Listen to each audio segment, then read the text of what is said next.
All right, so today we're starting developmental psychology. This is a whole semester course in college, and we're going to cover it in just a few days because we ain't got the time. So it is what it is. Okay, so you want to have your notes out. We're on page 5, transitioning into chapter 10. So a little comic there. All right, why study developmental psychology? We know our childhood affect us later in life. We can learn about developmental problems. The common studies are longitudinal and cross-sectional. Issues in this first section, we're going to look at nature versus nurture, and does development happen gradually or in stages?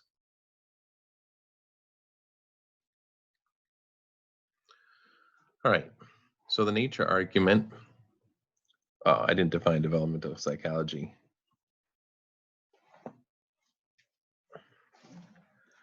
Well, it's the part of psychology where we study how people grow and change throughout the lifespan. So we're going to emphasize more the infancy and childhood, but developmental psychologists also look at adolescence, adulthood, the elderly, etc.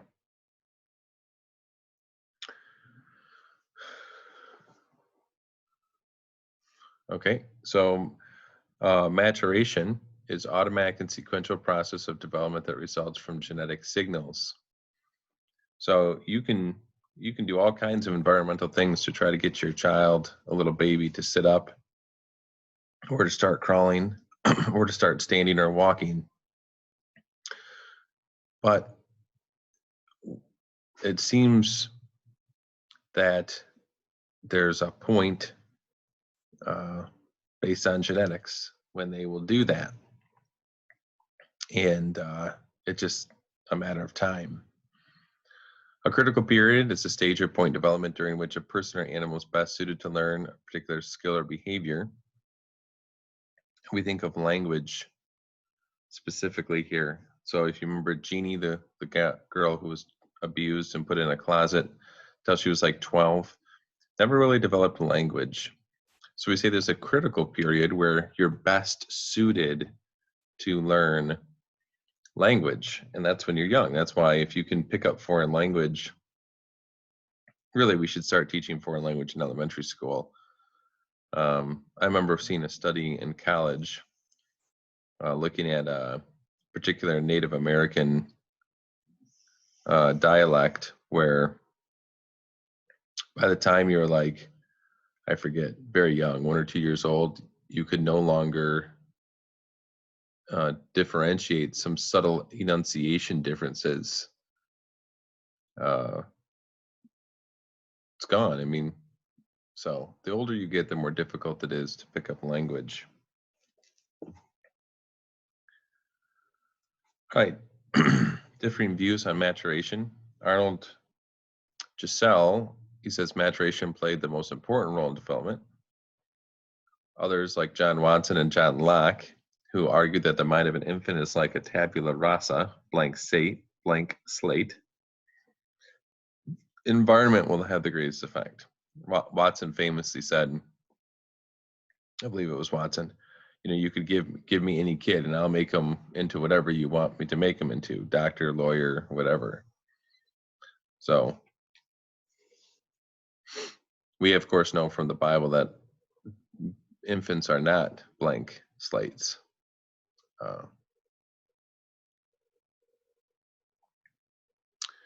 Right, stages versus continuity. This is still looking at maturation. I didn't give you much room here. The idea is, how do you mature? Is it like a stairs where there's like sudden differences in maturity, development, or is it more continuity where it's like an inclined plane, like you're slowly going up a ramp? Jean Piaget was one of the most famous sage theorists, and we will cover him in chapter 10. J.H. Flavel said cognitive development is gradual. So like your vocabulary, it's not like all of a sudden you learn, just have 50 new words in your head. It's a gradual thing. Your weight and height, that's gradual, right? All of a sudden you don't wake up one morning, you're 6 inches taller or 30 pounds more.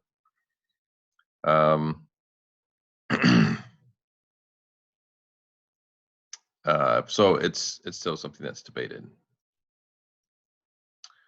Okay, reflex, involuntary reaction and response. So in babies, specifically, they look at different reflexes. In fact, they test the babies for these after they're born to make sure that things are going well.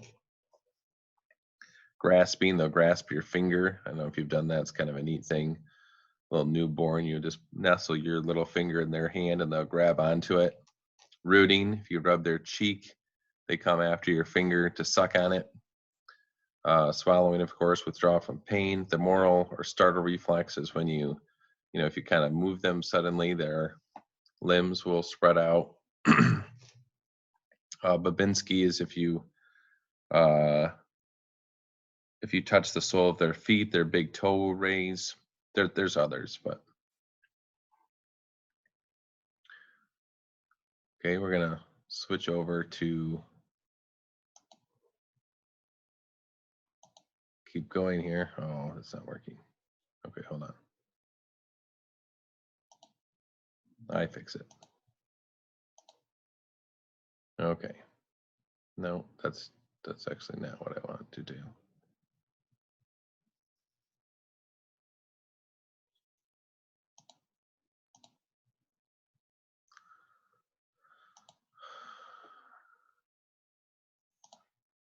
Okay. So we kind of covered sections 1 and 2 together. Except for the visual cliff. So I put a couple links on Moodle to watch on the visual cliff. It was a famous study done by Gibson and Walk in 1960, where they're looking at babies' perception. And when they put very young infants on this visual cliff, which was basically a checkerboard thing where you put a piece of glass or something clear over top of a checkerboard pattern, and in one place the checkerboard's immediately beneath the glass, and then a few feet away the checkerboard, there's actually a ledge there, but it looks like a cliff, but it's actually got glass over it. And so they found very young babies under 9 months by heart rate are not afraid or don't perceive the drop. When babies start to crawl, they seem to respond with fear. That's what Gibson and Walk conjectured. So the video clip has their moms trying to call them over the visual cliff where they don't want to go. And then there's a second video clip on kind of new research since then. So you can kind of look at that on this famous visual cliff study. All right, we're going to go down to the bottom of page 5, attachment, emotional ties that form between people. So we kind of looked at this yesterday with Harlow's studies. For an infant, feelings of attachment are essential to their survival, was what we've discovered.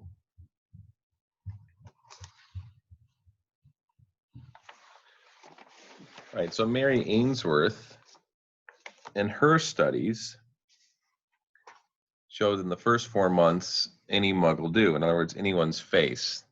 Vision is very slow to develop. So obviously they have a preference for their mother. My experience as a father has been that with my children, in the first 6 months,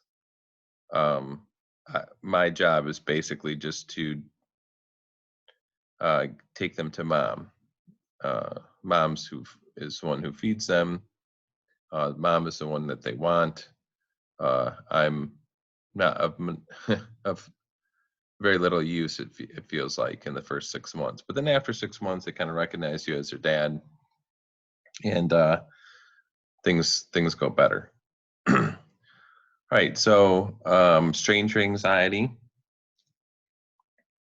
is a fear infants develop.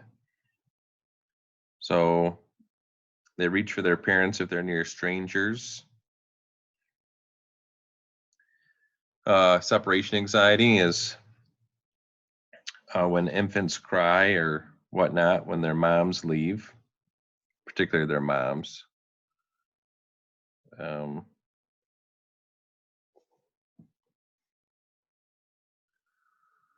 right, well, reasons for attachment. So it says prior to Harlow's research, what was a prominent view of attachment? So many used to think that infants attached to those who fed them, and Harlow proved this wrong using monkeys. So attachment grows more from bodily contact than from feeding. That's why Harlow had the wire mother and the cloth mother. And people used to think that if you touched your child too much, you'd spoil them. And obviously Harlow's research flew in the face of that as well. So looking at your note sheet, you can answer those top questions on page 6.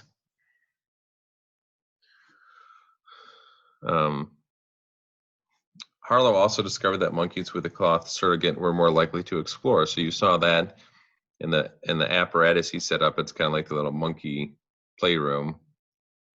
When the cloth mother was there, the monkey would go explore, and when she was not, the monkeys were more prone to just sit there and kind of cry.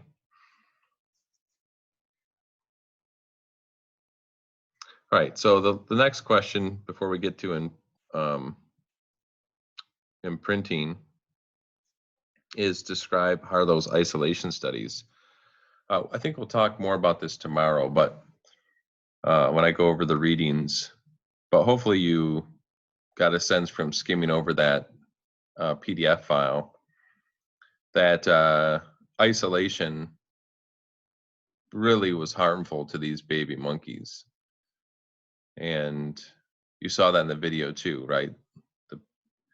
Didn't really socialize well, never really attached to the cloth mother. And this, of course, the parallel was what would happen to babies if you isolated them. And it just shows you how God made us as social creatures. We need, especially as infants and young children, we need the contact comfort of our parents. It's really vital to our development. And so then you start thinking about foster children and orphans, and hopefully your heart weeps for these kids who grow up in environments where they don't get the attachment and comfort that they need from adults in their lives. And as people who are pro-life, yes, we want to end abortion, but that also has a huge responsibility that we fight for foster kids and adoption, so that that argument that a lot of pro-choice people mention, which is not enough kids are adopted and our foster care systems are overrun, that we as pro-life people need to be fighting for these kids too, the kids that are born and are put into foster care, or the adoption agencies that were caring for those kids. So there's a responsibility there. All right, we already talked about stranger anxiety and separation anxiety, so I had those out of order. I apologize. Imprinting. So this is a process by which some animals form immediate attachments during a critical period. Example of Conrad Lorenz and his goslings. So Conrad Lorenz studied imprinting. He actually was present when goslings were hatched, and because he was the first moving object they perceived, they attached to him. That's imprinting. So the critical period here, when the goslings first move, that's when they imprint on what is their mother. So they followed him around and they ran to him when they were frightened. They honked loudly when they left him alone. So, pretty amazing. There's a documentary on this guy who did it with turkeys, and it's called My Life as a Turkey. And that's pretty bizarre because he had turkeys imprint on him, and then he basically raised them for a year, dedicated a year of his life to raising turkeys. There's no critical period for infants, so with adoption. Parenting for dummies. All right, secure versus insecure attachment. So if you're securely attached, that's a good thing. When a parent is responsive and reliable, children will attach. And so the children will be unhappy when you're gone and happy when you return. If there's insecure attachment, that means that the parent is unresponsive or unreliable or both.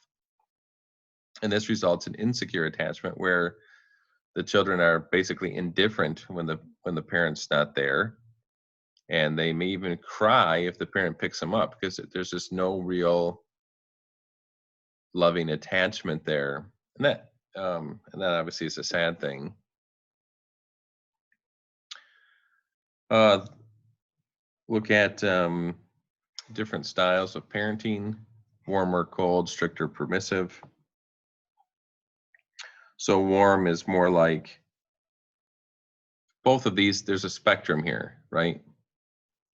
So the book is advocating that the best parents are warm and strict, meaning they're supportive, protective, affectionate, flexible, and caring. So we'll look at that here a second. So to a child, love is spelled Time.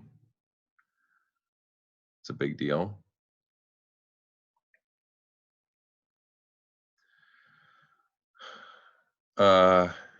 Yeah, affection, being a warm parent is better.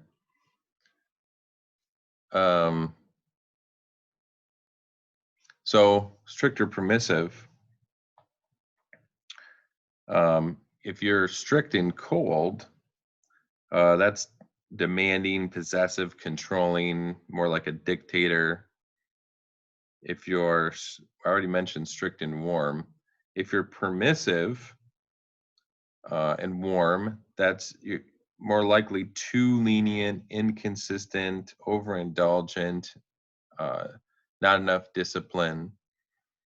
If you're cold and permissive, it's neglect, indifferent, careless, negligent, detached.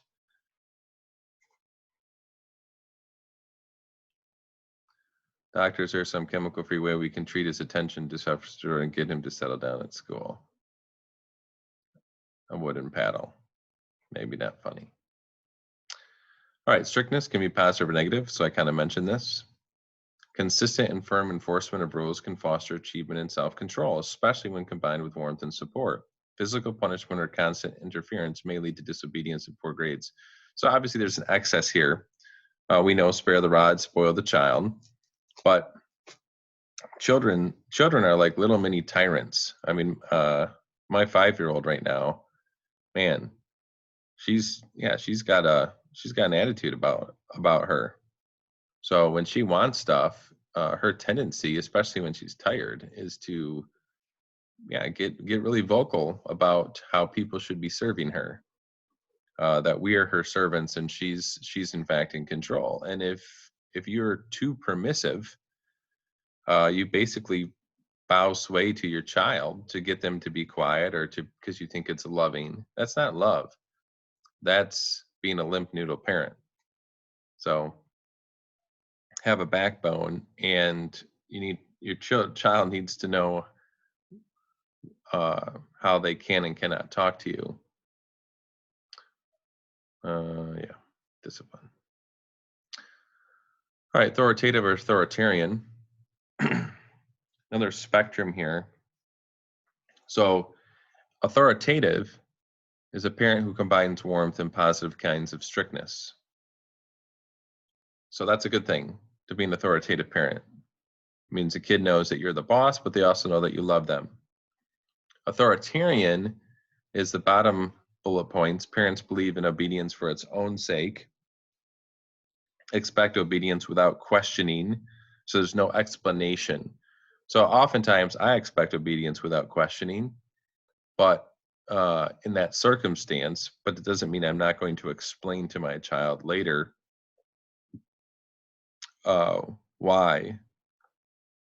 And you don't want to be rejecting in cold. So that goes back to the TED Talk we listened to from Dr. Meg Meeker, right? Emphasizing how a child needs to know how their parents feel about them.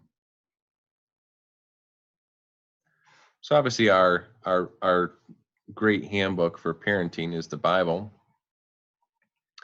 where Deuteronomy 6, we're told to teach our children all throughout the day in all circumstances about God and his word. Proverbs, of course, teaches both children and parents. A wise son maketh a glad father. A foolish son is forget the words, like a burden to his mother. So there's a lot of wisdom if you read through Proverbs for both parents and children. Ephesians talks, children obey your parents, and fathers don't provoke your children to wrath. So the Bible is our first handbook. Okay, child care. More than half of mothers of children younger than 1 year of age are working mothers. This is the reality of our society. Children in the best daycare centers can outperform children raised at home. That's academically speaking. Need many caregivers, learning resources, and individual attention to be effective. That's child care. May cause insecure attachment, may not. So it just depends the parent, right? If the children seem like a burden, that your career is number one, and childcare becomes like, well, I don't have time to parent my own kids, so I'm gonna drop them at childcare, and I'm gonna spend a very little time each day with my children because it's work, career. Well, children figure that out pretty quickly. Children who go through childcare are more likely to share toys, be independent, self-confident, outgoing, because they have to learn that. Some studies have shown that kids that go through childcare are less cooperative and more aggressive than other children. And so psychologists conclude that the quality of parents or childcare is more important than who provides it, the quality of the care. And obviously that makes some sense. As when you become parents, if God blesses you with children, you're going to have to make that decision whether or not you're going to pursue a career or you're going to take care of your children. Just remember that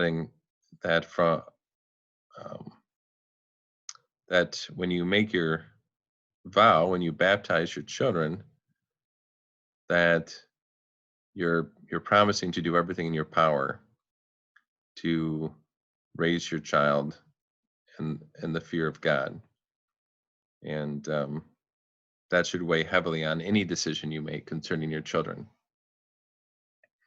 All right, child abuse and neglect. 3 million children are abused or neglected in the United States per year. The number's probably a bit higher now. So there's physical abuse, which is actually assaulting a child, neglect, which is failure to give adequate food, shelter, clothing, emotional support, or schooling. It is considered child abuse, child neglect to not send your kids to school. And right now in this COVID-19 pandemic, a lot of child abuse is on the rise right now. uh, child neglect as well, where these kids who come from impoverished homes or whatever the case may be, and they're not getting enough food because a lot of times the school actually feeds the children who are who qualify if their family income is really low. And schools are still trying to provide meals, so maybe you've heard about that in the news. But it's just really difficult. Uh, you're working hard on your education at home because your parents are probably enforcing that. But there's probably a lot of kids out there who are doing nothing. And so from March all the way till next September, perhaps, they will do nothing for school at all. And that's neglect. Um, but that's the sad reality of child abuse and neglect. So there's stress. So there's unemployment, right? A lot of people have lost their jobs recently. This can lead to child abuse and neglect because the parent is scared, angry, frustrated, and sometimes they take that out on the children. If you were, sorry, I shouldn't say it that way. Maybe if a person is abused as a child, they're more likely to be an abusive parent because they don't know any way different. Yeah, some people look at violence as a way of coping with stress. If there's lack of proper attachment to the child, so you see this we have all kinds of crazy family situations now. So if you, I should keep saying you, second person, not good. If there's a scenario where you'll have like a single mother who's got a couple kids and then she moves in with her boyfriend, that's a classic scenario for abuse because oftentimes the boyfriend has no real attachment to the children. He just wants the mother, and abuse happens a lot in that scenario. Whether it's you'll see it in the news, um, yeah, every so often, where a baby was crying and the boyfriend shakes the baby to death, um, or things like that because yeah, they have no real attachment. They're the new guy. Substance abuse, of course, alcoholism, drug abuse, and rigid attitudes about child rearing can all lead to neglect and abuse. Abused children run a higher risk of psychological problems, right? Because if your very own parents don't seem to love and care for you, that really rocks your world. Children may learn to imitate the bad behavior, and the cycle continues. Self-esteem, value or worth that people attach to themselves. Children who are securely attached have higher self-esteem because they have that rock, right? They know, going back to Meg Meeker again, when she heard her dad on the phone say to someone, "I know my girl's going to be in med school," or I forget what the exact words were, but to her, that her father had all that confidence in her, made all the difference to her self-esteem when she was feeling really low. And we don't realize how much our self-esteem is dependent on how confident our parents are in our abilities and how supportive they are of us. So authoritative parenting, which is the warm, strict parenting, can produce good self-esteem. Unconditional positive regard, which means that you know that your parents will love you or have positive regard towards you no matter what.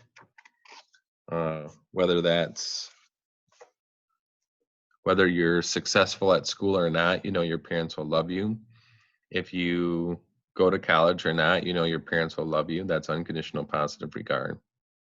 Whereas conditional positive regard is where you feel like unless you meet certain criteria, your parents won't love you.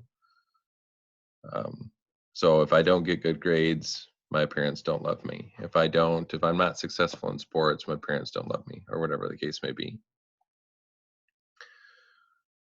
If you have an excessive need for approval, that usually means low self-esteem. If you're competent, that means higher self-esteem. So if you're good at things, if you have people praising you, saying, wow, you're really intelligent, right? Your competence. Or if you're, oh, wow, you're a great runner, you're a great basketball player. If you're good at things, then you derive some of your self-esteem from that. But it's important to set realistic goals and have loving support. So you're not trying to be more than you can be.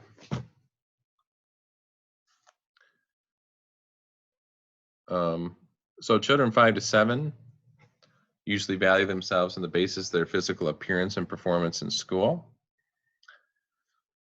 Girls, especially reading and how they do in academics. Boys, physical activities. Am I stronger, faster, etc., than another boy? In mathematics.